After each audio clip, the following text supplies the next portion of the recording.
तो आज की इस खास पड़ताल में हम एक ऐसे रहस्य की तह तक जाने वाले हैं जो सुनने में किसी फिल्म की कहानी लगता है, लेकिन असल में ये एक ऐसा सच है जिस पर सालों तक ताला लगा रहा। हम बात कर रहे हैं एक कॉलेज की उस थर्ड फ्लोर लाइब्रेरी की जो जाने कितने सालों से सील बंद पड़ी थी। चलिए बिना कोई वक्त ज़ाया किए सीधा इस घटनाक्रम में चलते हैं और देखते हैं कि कैसे कुछ छात्रों की जिद ने एक बंद दरवाजे के पीछे छिपे खौफनाक सच को दुनिया के सामने ला खड़ा किया। अब देखिए, हर कॉलेज में कुछ अनकही बातें होती हैं, राइट? लेकिन इस कैंपस में एक बड़ा ही अजीब और खौफनाक अलिखित नियम था। एक नियम याद रखना, थर्ड फ्लोर वाली लाइब्रेरी के पास मत जाना। मजे की बात यह है कि ना तो कोई ऑफिशियल नोटिस था और ना ही कोई वार्निंग बोर्ड। बस एक अनजाना सा डर था जो हर साल सीनियर बैच बड़ी ही खामोशी से अपने जूनियर बैच के मन में बिठा देता था। दिन हो या रात, वहां जाना बिल्कुल मना था। और सच कहूं तो यही वो डर था जिसने इस पूरी इन्वेस्टिगेशन की नींव रखी। खैर, जहां डर होता है वहां कोई ना कोई ऐसा जरूर होता है जो सवाल पूछता है। और यहां वो था अभय नाम का एक छात्र। अभय ने तय किया कि वो इस डर के आगे यूं ही घुटने नहीं टेकेगा, बल्कि लॉजिक और तार्किक सोच से इसका सामना करेगा। दरअसल अभय के दादाजी पंडित हरिश्चंद्र वर्मा गांव के एक जाने माने तांत्रिक थे। तो बचपन से ही अभय ने ये सीखा था कि भाई, हर परछाई भूत नहीं होती और हर खौफ के पीछे कोई ना कोई ठोस वजह जरूर होती है।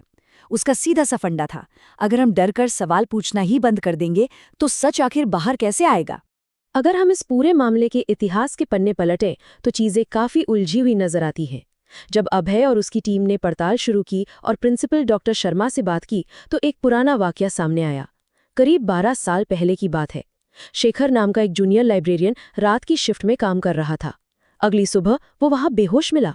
उसकी आंखें खुली थीं, लेकिन वो एक शब्द नहीं बोल पा रहा था। बाद में शेखर ने बताया कि उस रात जब वो बिल्कुल अकेला था तो किसी ने उसका नाम पुकारा। उसे लगातार ऐसा महसूस हो रहा था जैसे कोई उसे घूर रहा हो।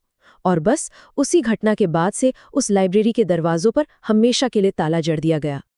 अब जब छात्रों की जिद बढ़ गई तो कॉलेज प्रशासन के लाख मना करने के बावजूद उन्होंने एक प्रोफेशनल पैरानॉर्मल इन्वेस्टिगेटर से संपर्क किया, डॉक्टर सिद्धार्थ मेहता।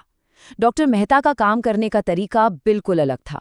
वो अपने साथ पूरा एक टेक आर्सेनल लेकर आए थे। मतलब EMF meter, thermal sensor, night camera, digital recorder. हाँ, साथ में कुछ पारंपरिक चीजें भी थीं, जैसे मोमबत्तियां और नमक।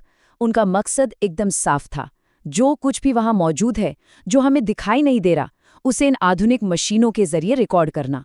तो वो पहली रात, जब सालों बाद उस बंद लाइब्रेरी का दरवाजा खुला, अंदर जाते ही वहां का माहौल जैसे एकदम से भारी हो गया।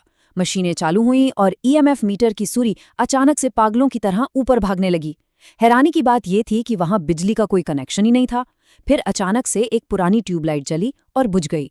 और सबसे अजीब बात, बाहर जो टॉर्च बिल्कुल सही काम कर रही थी, वो अंदर कदम रखते ही डेड हो गईं।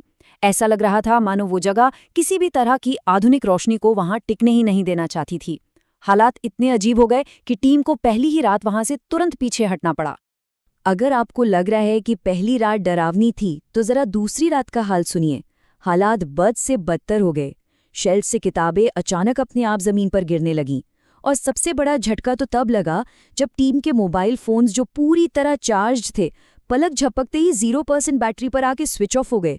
सोचिए, ऐसा लग रहा था जैसे वहां मौजूद कोई अदृश्य शक्ति उन डिवाइसेस से अपनी ताकत खींच रही हो।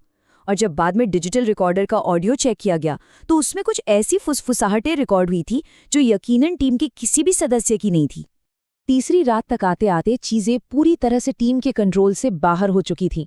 जब वो लोग अंदर पहुंचे तो नजारा हैरान करने वाला था। भारी भरकम टेबल, कुर्सियां, किताबें, सब कुछ जमीन पर बड़ी बेरहमी से बिखरा पड़ा था। ईएमएफ मीटर तो जैसे पागल ही हो चुका था। कमरे के अंदर हड्डियों को कंपा देने वाली ठंडी हवा के झोंके चल रहे थे और टीम को साफ तौर पर महसूस हो रहा था कि कोई उनके इर्द गिर्द घूम रहा है। ये एक बहुत ही स्पष्ट और आक्रामक संकेत था कि जो भी वहां है उसे इन लोगों की दखलअंदाजी बिल्कुल बर्दाश्त नहीं हो रही है। टीम को मजबूरन वहां से भागना ही पड़ा। लेकिन इस छेड़छाड़ का जो नतीजा निकला वो बहुत भयानक था। लाइब्रेरी की बरसों पुरानी सील टूटने का मतलब था उस खौफ का आजाद हो जाना। जो डर अब तक सिर्फ एक कमरे में कैद था, वो रातों रात पूरे कैंपस में फैल गया।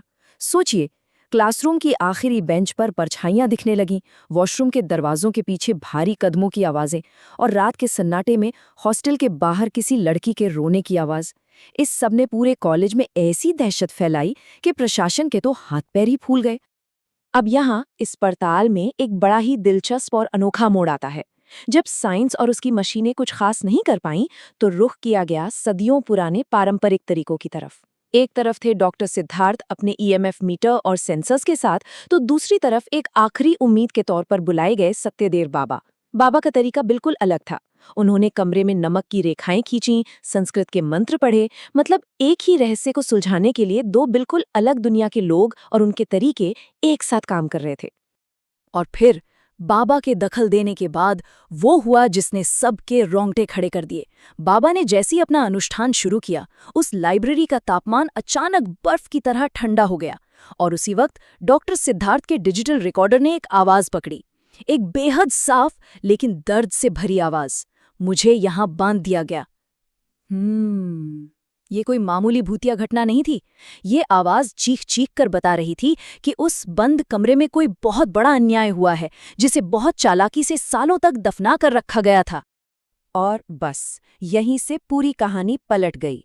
ये अब किसी भूत की कहानी नहीं, बल्कि 20 सालों से इंसाफ के इंतजार की कहानी थी। असल में वो आवाज उसी कॉलेज की एक पूर्व लाइब्रेरियन की थी। 20 साल पहले एक प्रोफेसर ने उसके साथ गलत किया था और जब उसने आवाज उठानी चाही तो उसे हमेशा के लिए खामोश कर दिया गया। उसी लाइब्रेरी में उसकी हत्या हुई और उसे सुसाइड का नाम दे दिया गया। ना कोई जांच हुई, ना उसका सही तरीके से अंतिम संस्कार। बस खौफ का नाम देकर उस कमरे पर एक बड़ा सा ताला लगा दिया गया। सच तो बाहर आ चुका था, लेकिन अब उस बेचारी आत्मा को, उस रुकी हुई ऊर्जा को मुक्ति दिलाना सबसे जरूरी था। उसी रात ठीक 2:30 बजे बाबा ने उस लाइब्रेरी के बिल्कुल बीचों बीच एक पारंपरिक हवन कुंड तैयार किया। उस मृत लाइब्रेरियन का नाम लिया गया, उसे जल अर्पित किया गया और ये सब तब हो रहा था जब वहां डॉक्टर सिद्धार्थ के रिकॉर्डर्स लगातार चल रहे थे।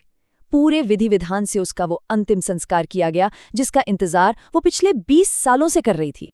कहते हैं ना, जब अधूरा इंसाफ पूरा होता है तो कायनात में एक अजीब सा सुकून छा जाता है।